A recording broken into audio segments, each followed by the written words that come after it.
Assalamu alaikum warahmatullahi wabarakatuh. Obboleewwan kiyya akkaataa itti akkaawuntiilee keenya itti dileet gochuu dandeenyu akkaawuntii feesbuukaa ta'eet feesbuuka lama qabaachuu dandeenya. Feesbuuka san yookiin balleessuu barbaanna yookiin tokkochuma qabnu san balleessinee kabiraa banachuu barbaanna. Akkasumas Twitter, Instagram fi Google akkaawuntii keenyas kan barbaanne dileet gochuudhaaf haala karaa salphaadhaan isin garsiisa. Play Store keessa galuudhaan haala kanaan asirratti jechuudha dileet akkaawuntii jechuudhaan barreessitaniiti gadi buufattan jechuudha. Fakkeenyaaf haala kanaan dileet akkaawunti jettanii yeroo barreessitan haala kanaan jechuudha isiniif jalqaba irratti kan isiniif bahu kana jechuudha. Isa kana irratti gadi cuqaastanii buusuudhaan install godhattan jechuudha.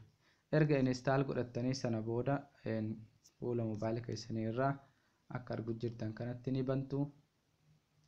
Erga sanii booda yeroon haala kanaan isiniif dhufe asirratti kun akka argu jirtan kana waan barbaaddan jechuudha. Akkaawuntii keessan barbaaddanii Google akkaawuntii jechuudha.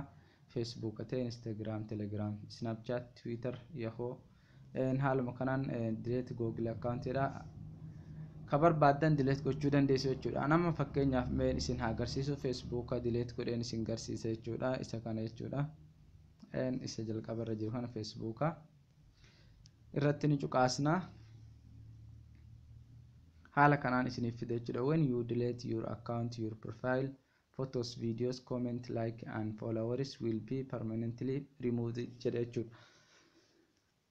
Bakka kana ni cuqaastu. Haala kanaan waa xiqqoon eeggattan jechuudha. Amma inni isiniif fidu haala kanaan emailii keessanii fi paaswordii keessan itti galchitu jechuudha. Erga emailii keessan paaswordii itti galchitanii login jettanii jechuudha. Haala kanaan anamma mail itti haa galchu. Haala kanaan erga itti galchitanii login jettanii jechuudha. Gabaabumatti erga login jettanii asirrattis paaswordii keessan haaraatti itti galchitu jechuudha. Confirm jettanii isuma duraa san itti naqxu jechuudha.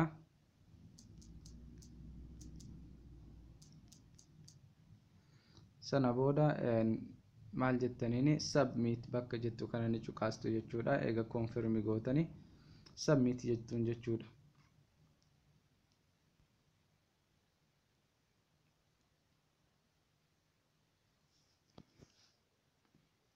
Haala kanaan amma akka argu jirtan kanatti gubbaa kanarratti jechuudha account successful shakily for deletion jedhee jira jechuudha.